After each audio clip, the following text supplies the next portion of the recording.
It's been a while since my last video. Since then, I've come up with a total of 1 ideas. 1. I mean, it's good for me. Things have changed since my last video. My dog died, so great way to start out the video. Since then, we have gotten another dog. We've decided that we're gonna start getting old dogs that nobody wants and give them homes for the last few years of their lives. And so we have another one now.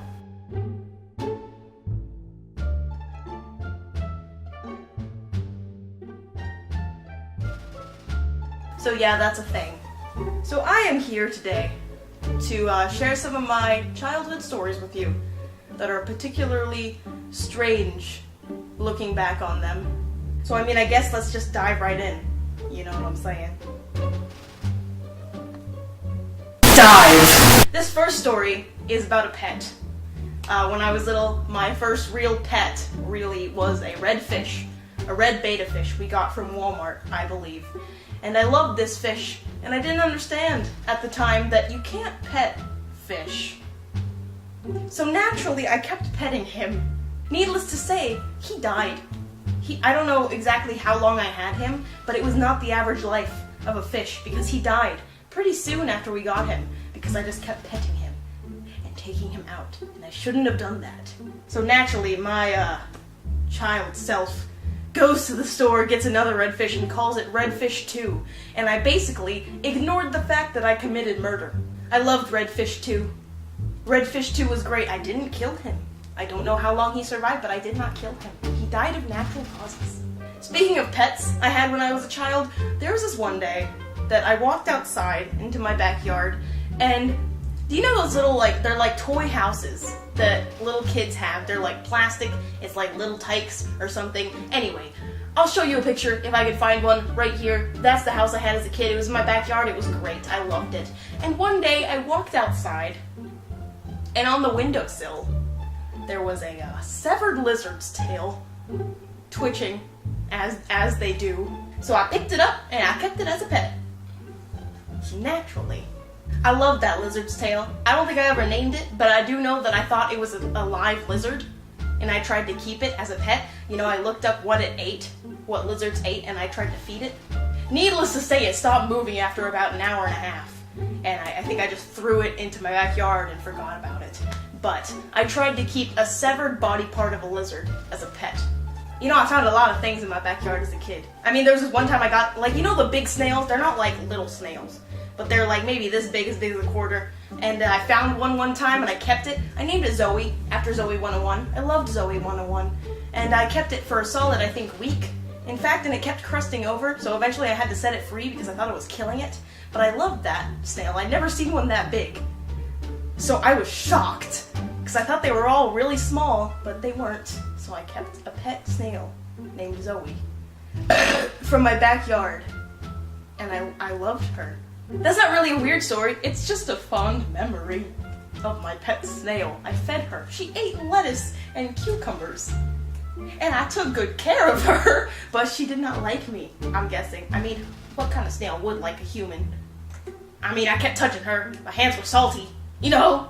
But apart from that, I did in fact one time when we were having our foundation on our house redone, I found a cow jaw underneath our house, and I tried to keep that as a pet as well. Not exactly a pet, more of a souvenir that we found a cow jaw underneath our house. And I mean, I kept it in 2 Walmart bags in my room for like a few hours. And then my mom took it away. I don't know what she did with it. I'm assuming she threw it away. But I had a cow jaw. It still had all the teeth. It was like right here. It was only one side of the jaw, but it had all the teeth in it. I just kept fondling them. Kind of wish I kept it, actually.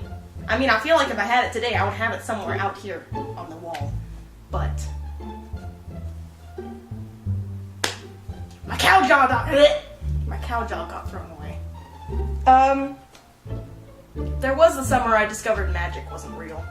So when I was about 7, I firmly believed that I would one day become a mermaid. I used to watch the show H2O a lot. As a child, you know that Australian show where girls like turn into mermaids? Yeah, I loved that show. More like obsessed over, but I loved that show.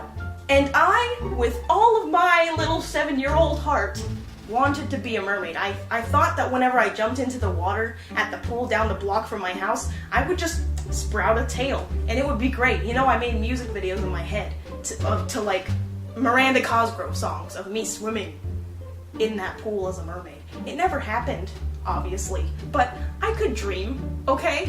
And I think it was halfway through that summer when I was looking, I specifically remember, I was looking up my bedroom window upstairs, gazing off into the distance, and I thought to myself, magic isn't real.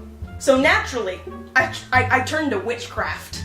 I remember the site I went on, I used to look up spells to become a mermaid, and all kinds of stuff. And I remember the site that I always went to, spellsofmagic.com. It's still up. I visited it a couple of weeks ago to see if it was still a site. It's still a site. You can still find things on there. So naturally, I looked up a lot of spells to become a mermaid, since I could not just do it of my free will.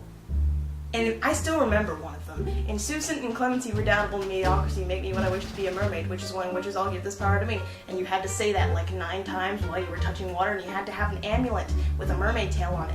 And I got one, and it was real silver. And I got this mermaid tail necklace just so I could become a mermaid. Do you know how sad I was as a child when I realized I would not be a mermaid? It never happened. For obvious reasons. But I tried. I tried for like 3 years straight, I swear to God. And then I gave it up. And just accepted that magic was not real. That same year I accepted that magic wasn't real, I began to have my suspicions about Santa Claus. So what I did is I got a Q-tip. And I went into my room the night before Christmas, and I said this out loud to myself. I specifically remember, I was sitting on my bed, I said this out loud. I said, Santa, if you are real, I'm gonna put this Q-tip on the Christmas tree. If you are real, when you visit me tonight, I want you to bend this Q-tip. And I placed it delicately on the back of the tree so nobody saw it. But I knew that Santa would. He did not see it. The next morning I got up, everybody else was running out to get presents.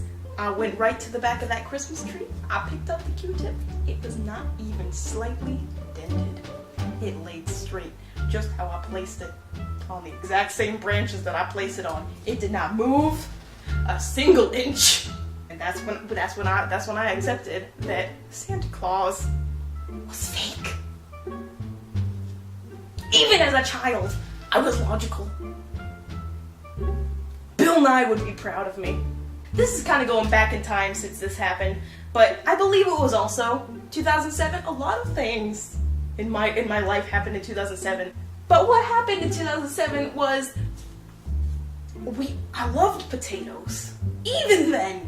And somehow, and I don't know how this happened, but somehow my mother tricked me into thinking that I could help a potato grow a baby. So what happened is we got this potato, and she said we need to put it in a damp, dark place. And so I put it behind the toilet. A few days later, I hear this boom come from the bathroom. And I stand up and I'm like, that was my potato. It wasn't until a few months ago that I learned that I didn't actually do it. I feel like the realization should have come to me earlier than now, like 10 years later. There's so many more stories that I could tell, but I feel like these like 6 or 7 are enough right now. I don't even know if it was 6 or 7, but however many I just told, I think that's enough, because otherwise this video is going to be like 15 minutes long. So I'm gonna stop right here and just call it a video. So I mean, oh man, I didn't even turn it off. Didn't need to succeed. I missed. Anyway, if you liked this video, give it a thumbs up, comment, tell me what I should do next, all 10 of you that still watch my videos. Anyway, smash that like button. Subscribe to my channel if you like this video, because most of the other videos are vaguely similar to this. That's it, I guess. So, I'll see you guys next time, or something. Yeah. It's lit, my dude. So lit. I also may have wrote a meme rap one day in school and posted it on my SoundCloud, professionally recorded, but I'm not telling you guys about that.